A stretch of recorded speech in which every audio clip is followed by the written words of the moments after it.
Bonjour à tous. Nous allons vous présenter les résultats de notre travail grâce à l'association entre Christophe Bresse, informatique, et moi-même, consultante en conservation préventive. Notre travail s'intitule « Évaluation volumétrique d'une collection, l'informatique au service de la conservation préventive ». Donc, dans un premier temps, on vous décrira le besoin qui a marqué le départ de notre travail. Après, on aborde la démarche qui nous a permis de concevoir un outil informatique. Ensuite, on va vous présenter donc la solution informatique qu'on a mis en place, pour enfin finir par une démonstration de l'utilisation de la base de données que nous avons conçue sur FileMaker. Donc, le besoin. En 2014, le musée McCord, le musée Stewart à Montréal, décident de fusionner leurs collections et de construire un nouveau bâtiment pour les accueillir. Donc actuellement, dans l'écran, les deux musées comme ils existent maintenant. En 2016, le musée réalise un plan fonctionnel et technique afin de récolter les besoins en termes d'espace pour la construction du nouveau bâtiment. Donc c'est à ce moment-là qu'ils décident de m'intégrer dans le projet afin de réaliser l'évaluation volumétrique des collections les plus complexes et pouvoir évaluer et calculer l'espace nécessaire pour les futures réserves. Donc le but de mon évaluation était d'affiner leur estimation des surfaces et d'apporter en plus des informations essentielles à l'amélioration des conditions de conservation des collections. Néanmoins, ces projets étaient pour moi un défi, étant donné qu'il y avait un nombre élevé d'objets des collections à évaluer, donc des fois plus d'un million. Le fait aussi de ne pas connaître les collections parce que je venais d'arriver au Canada, et en plus, le fait de ne pas pouvoir monter une équipe, étant donné que la plupart des restaurateurs et des professionnels du patrimoine sont salariés. Donc ces projets devait être réalisé par une seule personne dans un temps limité et un budget limité. Donc, la démarche que nous avons mise en place. Donc, l'évaluation des collections sert surtout à obtenir des données chiffrées. Donc, c'est pourquoi l'informatique est largement utilisée. Et donc, durant mes premières études, j'ai beaucoup utilisé Excel. Mais très rapidement, j'ai constaté des limites. Donc, par exemple, le fait que c'est un outil qui n'est pas générique, c'est-à-dire que je devais créer un fichier Excel pour chaque évaluation que je devais faire. Des erreurs de saisie et des calculs étaient fréquents et difficilement identifiables après la collecte. Et, de plus, il était pratiquement impossible de réutiliser les fichiers Excel d'une étude à l'autre ou de revenir sur les calculs après un certain temps. Et donc, suite à ces constats, on a mis en place donc, une collaboration misant sur la complémentarité des compétences pour créer donc, un fichier sur FileMaker. Cette base de données que nous avons créée donc, nous a permis d'encadrer la phase de collecte des données afin de pouvoir l'utiliser sur tout type de collection, donc que ce soit 2D ou 3D. Donc, cette base de données est complètement réutilisable. Grâce à des calculs automatisés qui ont été mis en place, nous avons un outil précis. Et en plus, on diminue notablement les nombres d'erreurs lors de la saisie grâce à des contrôles d'erreurs qui ont été également mis en place. Et il y a eu une grande partie du travail aussi dans la définition de la terminologie et des unités utilisées, que nous avons standardisé afin d'avoir une analyse beaucoup plus efficace. Donc, la solution que nous avons mise en place. Donc, pour notre solution, on a commencé par la mise en place d'une terminologie très précise où on va définir les composants sur lesquels on va travailler. Donc, nous avons 5 composants importants pour une évaluation volumétrique des collections. Donc, il y a l'objet. C'est l'élément qu'on doit déplacer ou reconditionner, donc ici. Il y a donc la boîte, c'est un contenant rigide où on va stocker les objets. Ensuite, on a défini le conditionnement, c'est donc la partie du mobilier dans ou sur laquelle on va stocker les objets ou les boîtes. Donc ça peut être des tiroirs ou des tablettes.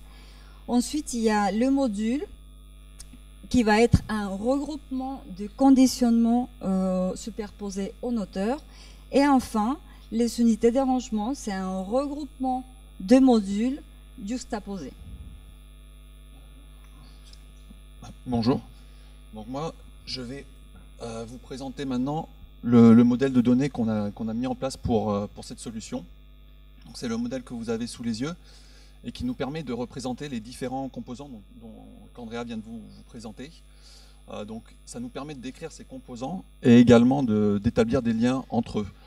Par exemple, ici, je vais décrire mon objet. Ici, je vais décrire un conditionnement. Et via le lien qu'on a dans la base, on est capable de dire que tel objet est positionné dans tel conditionnement. Ce qu'on voit dans ce modèle, c'est qu'il y a une symétrie. En fait, on a deux notions. À gauche, on va décrire notre musée actuel. Le musée actuel, c'est le musée dans lequel se trouve actuellement la collection. Et à droite, on a la notion de futur. Donc là, on est sur une projection du musée dans lequel on va déplacer la collection. Alors cette symétrie, en fait, c'est parce que la façon qu'on a de décrire le musée actuel ou le musée futur, c'est exactement la même. Ça sera le même type de composants, le même type de lien. La seule chose qui va changer, ça va être les caractéristiques de chacun de ces composants. Ce qu'on voit aussi, c'est que on a un élément quand même commun qui est l'objet, puisque que l'objet se trouve bien sûr dans le musée actuel ou dans le musée futur, ces caractéristiques ne vont pas changer, donc on ne le définit qu'une seule fois dans notre modèle. Ensuite, si je regarde les codes couleurs, là ce qu'on explique, c'est qu'on a les composants issus de la collecte de données, donc c'est toute l'information que l'on connaît. À droite, on va retrouver en marron ce qu'on ne connaît pas, ce que l'on recherche. C'est en quelque sorte l'inconnu de notre équation. Un peu plus haut, on va avoir de l'information qui est déduite de nos composants en marron. Donc, à ce niveau-là, on retrouve finalement les résultats de notre évaluation volumétrique. C'est là qu'on va avoir les chiffres qui intéressent l'institution. Enfin, tout à droite, on a les composants en orange. Là, c'est une troisième notion qu'on a mis dans le modèle, la notion de disponible. Donc là, on a des composants disponibles. C'est les composants qui permettent à l'expert en conservation préventive de lister tous les éléments qu'il met à disposition pour le reconditionnement de la collection. Et en fait, comment ça se passe avec notre outil, c'est que par exemple, si j'ai cet objet qui doit être mis en boîte dans le musée futur, ben, préalablement, le consultant aura mis toute une liste de boîtes qui met à disposition, et notre programme, automatiquement, va aller chercher pour un objet la boîte qui correspond le mieux. Une fois qu'il l'a trouvée, il va transformer cette boîte disponible en boîte future, et il va la lier, bien sûr, à l'objet. Donc c'est ce qu'on matérialise ici avec les flèches noires.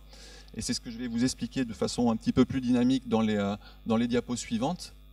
Donc là, ce qu'on va voir, c'est comment utiliser notre base de données avec le modèle que je viens de vous présenter. Donc on retrouve au centre le composant principal qui est l'objet et qui va interagir avec les trois notions dont je vous viens de parler, c'est-à-dire actuel, futur et disponible. Donc ça va commencer avec les composants actuels. Donc là, c'est la collecte de données. Donc là, on va décrire ce que l'on voit. Ça va commencer par, on va rentrer dans la réserve, on va la décrire. Bon, là, il n'y a pas grand-chose à dire, mais ensuite, on va commencer à regarder plus dans le détail les unités de rangement qui s'y trouvent. On va les décrire et les lier donc à notre réserve, et on va continuer comme ça, au niveau le plus fin. Donc là, on va regarder les conditionnements, les lier à nos unités de rangement, pour arriver enfin au niveau objet. Et là, une fois qu'on est dans l'objet et qu'on fait nos liens, on se retrouve avec tous nos composants actuels qui sont décrits, et ça donne le portrait global de la situation actuelle. On a donc notre musée actuel ici. Une fois que ça c'est fait, on va commencer à travailler sur la construction de notre musée futur. Donc là, la solution, le programme, ce qu'il va faire, c'est que virtuellement, il va déplacer chacun de ces objets. Pour ce faire, il faut lui définir la liste des composants disponibles, dont je vous ai parlé tout à l'heure. Donc là, pour l'exemple, j'ai pris des conditionnements. Donc on saisit une liste de conditionnements, et ce qui va se passer après, alors première chose que doit faire le logiciel, c'est qu'il va les classer. Par exemple ici je les classe par ordre de hauteur croissante, et vous allez comprendre pourquoi. C'est que notre outil va prendre donc un objet et, comme je vous disais, virtuellement, il va tester chaque composant jusqu'à trouver celui qui correspond le mieux à notre objet. Une fois qu'il l'a trouvé, il le sélectionne pour le transformer en conditionnement futur. Donc c'était les flèches noires qu'on voyait précédemment. Une fois qu'on a défini notre conditionnement futur, on va appliquer ça à l'ensemble des objets. Donc là, on voit le nombre de conditionnements qu'il nous faut. Une fois qu'on a les conditionnements, on est capable de déterminer les unités de rangement dont on a besoin pour arriver enfin au niveau, par exemple, de la réserve. Et une fois qu'on a les caractéristiques de notre réserve future, comme je vous disais, on a le résultat de notre évaluation volumétrique. Donc c'est comme ça que ça fonctionne. Donc là, c'était la théorie. Maintenant, on va vous montrer la pratique avec l'outil qu'on vient de... J'espère que je ne vous ai pas trop perdu. Ça va être peut-être plus clair avec la démo. Donc, on rentre ici maintenant donc dans Attends, la base de données. On voit pas il faut que tu sortes. Ah, pardon.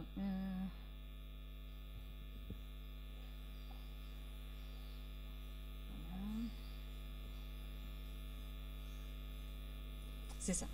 Donc, on rentre ici dans notre base de données sur FileMaker.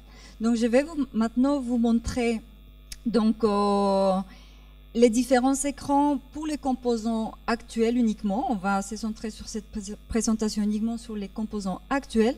Et je vais vous présenter donc d'abord le musée actuel. Donc, chaque écran est composé d'une partie avec des données descriptives. Donc, je précise ici, on va donc vous signaler les parties dont on va parler avec la souris, donc pour que vous puissiez suivre plus facilement. Donc, il y a des données descriptives, mais pour le musée, donc on a très peu. Et il y a des parties statistiques qui se retrouvent toujours en bas de l'écran, où on va retrouver donc les résultats des calculs par niveau, où on va retrouver donc les surfaces, les volumes et le nombre, où on retrouve par exemple le nombre d'objets observés. Donc, dans le musée actuel, on a très peu donc, de données descriptives, mais on va retrouver dans tous les écrans une liste des composants en dessous, du niveau en dessous, et pour lesquels il y a un lien. Donc, par exemple, ici, il y a le musée actuel, et on voit la liste des réserves qui le composent. Donc, ici, il y a une seule réserve. Et si je vais voir plus en détail ce qu'il y a dans ma réserve, je vais cliquer et je me retrouve donc un niveau en dessous dans ma réserve actuelle, donc un écran différent, également avec une partie descriptive, des calculs, donc des surfaces, de volume et de nombre, et la liste également de toutes les unités de rangement qui composent ma réserve. Donc ici, je vais également rentrer au premier enregistrement et je me retrouve encore à un niveau en dessous, donc unité de rangement, avec un écran un peu plus complet au niveau des données descriptives, donc avec les dimensions, les matériaux fixes ou mobiles. En bas, les parties statistiques et ici la liste de conditionnement qui compose cette unité de rangement. Donc on a toujours une photo qu'on peut mettre ou pas du détail de l'unité de rangement. Donc on voit que c'est des tablettes. On va encore au niveau en dessous, donc voir vraiment le détail des conditionnements, également avec toutes les dimensions et leurs caractéristiques. En bas, toujours les statistiques à ce niveau-là. Et en plus, la liste des objets qu'il y a dedans. Donc là, on arrive à l'écran le plus important de notre base de données. C'est la fiche qui va nous permettre de recenser toutes les informations sur les objets.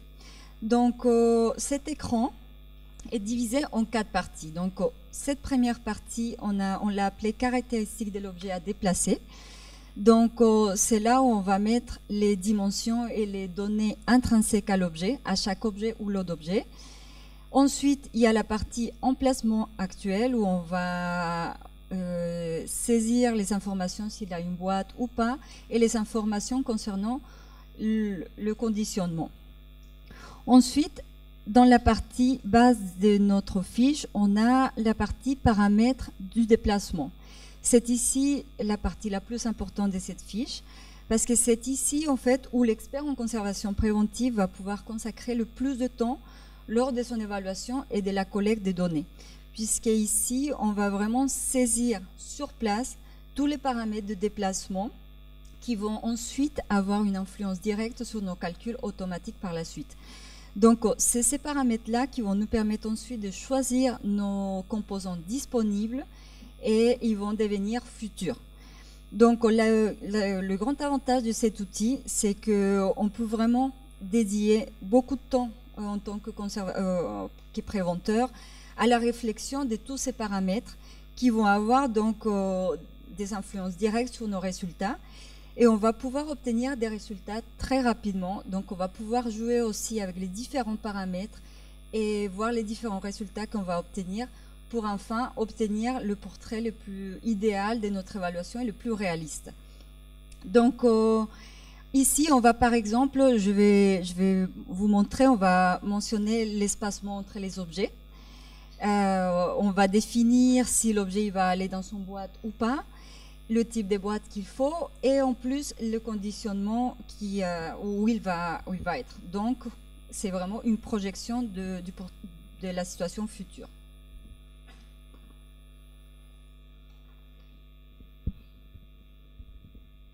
Là, vous avez eu une présentation des différents écrans. Moi, je vais vous montrer maintenant un petit peu plus au niveau des données comment ça se passe. Donc là, on va jouer un petit peu avec ces données. Donc là, vous voyez par exemple que dans l'emplacement futur, on n'a rien du tout. En fait, là, on est à un stade où dans la base de données, pour les besoins de la démo, ce qu'on a fait, c'est qu'on a saisi tous les composants actuels. Donc on se retrouve au stade de la fin de la collecte de données.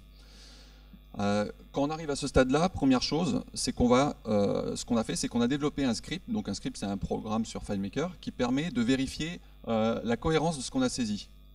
Donc là, il y a toute une série de règles qu'on a mis en place. Donc là, pour les besoins de la démonstration, on a fait une petite erreur dans ce qu'on a saisi. Il nous la détecte. Vous voyez ici, il met que les dimensions de l'objet sont supérieures aux dimensions du conditionnement. Si je clique sur la flèche, il m'amène directement donc, sur l'objet où il a détecté l'erreur. Si je regarde la hauteur de mon objet, ici, j'ai 1 mètre de hauteur. Il est rattaché au conditionnement 145. Je peux y aller directement en cliquant ici. Je regarde la hauteur de mon conditionnement, il fait 40 cm. Donc en effet, on a une incohérence. Donc on voit l'objet ici, je peux y revenir en cliquant ici.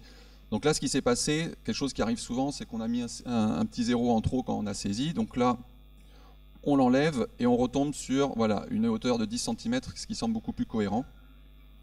Et donc, une fois qu'on a fait cette correction, on va relancer le script en espérant que ça soit mieux quand même comme résultat. Et en effet, voilà, on n'a plus aucune erreur. Donc là, on peut considérer que la saisie des données, la collecte de données est terminée et qu'on a des données de qualité, fiables. Donc là, on peut passer à l'étape suivante. Donc, comme je vous disais, là, ça va être la construction du musée futur. Et tout ça se fait automatiquement. Donc ça se fait toujours via script. Donc là, on va lancer un script. J'appuie sur allocation de boîte. Donc là, il met tous mes objets en boîte, une par une. Donc là, il a terminé l'allocation. Et une fois que j'ai fait ça, je vais cliquer sur allocation dans les conditionnements. Donc là, il prend tous mes objets qui sont pas en boîte, ceux qui sont en boîte, et il essaye de les mettre dans les conditionnements qu'on a mis à disposition. Et il a terminé l'allocation. C'est magique, hein? Donc vous allez voir le résultat. Et là, voilà, on se retrouve maintenant avec des résultats dans l'emplacement futur. Donc toute la branche de droite qu'on vous avait décrit, maintenant, elle est renseignée automatiquement. On va voir un petit peu plus en détail les résultats. Donc là, je vais sur le dernier élément. Par exemple, ici, j'ai un objet. Donc, quand je dis un objet, c'est un type d'objet avec ces caractéristiques-là. Il y en a, vous voyez ici, 180. C'est toujours la notion de lot, finalement. Hein. Malgré l'outil qui est automatisé, on travaille sur des lots. Et là, on voit qu'on a, dans les conditionnements futurs, 9 conditionnements de type tiroir. Donc, on a 9 tiroirs pour ces 180 objets. Je peux aller jusqu'à mon musée futur. Là aussi, maintenant j'ai des chiffres. Là, j'ai 46 mètres carrés pour mon musée futur, pour l'ensemble de ma collection. Ce que je vais faire, juste pour que vous puissiez voir l'impact un petit peu des paramètres au niveau de l'objet. Là, par exemple, sur cet objet, j'avais mis 2 cm entre chaque élément. Donc là, si je mets, par exemple, j'avais 2 cm, là je mets 5 cm, et je vais relancer le script juste pour voir que ça change quelque chose quand même. Donc les boîtes, c'est terminé. Donc là, pareil, il repart sur l'allocation dans les conditionnements avec les nouveaux paramètres. Donc là, il refait tous les objets. Et une fois qu'il a terminé, donc, quand on va voir le résultat, on va retourner sur notre objet, c'était le dernier. Donc on voit que maintenant on a 12 tiroirs. Et si je regarde sur le musée, voilà, je suis passé de 46 mètres carrés à 49 mètres carrés. Voilà pour la démo, c'est terminé. Donc la conclusion, c'est que vous avez vu qu'une toute petite partie de ce que l'outil peut faire. Il y a pas mal d'autres écrans et d'autres fonctionnalités qui sont là. Et nous, ce qu'on voulait faire surtout, c'était vous montrer un petit peu la rigueur des outils informatiques. En amenant de la rigueur avec ces outils-là, on arrive à fiabiliser les résultats de notre évaluation volumétrique et à être aussi beaucoup plus efficace. Et il y a deux choses pour nous qui nous semblent importantes, qui ont vraiment structuré la construction de cet outil. C'est la mise en place d'une terminologie qui nous permet de savoir exactement de quoi on parle, sur quoi on est en train de travailler. Ça évite de faire beaucoup de confusion, ça facilite la communication, le raisonnement. Donc ça, c'était très important. Et il y a également la partie structuration des données, c'est-à-dire classifier au maximum l'information pour aussi ajouter de la rigueur à la saisie, au traitement des données, et ça évite de faire beaucoup d'erreurs. Voilà, donc c'est un petit retour d'expérience qu'on peut vous donner avec cet outil, et c'est une conclusion sous forme de conseil, je dirais, que vous pouvez appliquer également, même si vous utilisez Excel, on n'est pas obligé d'être sur FileMaker pour appliquer ça. Voilà, c'est terminé.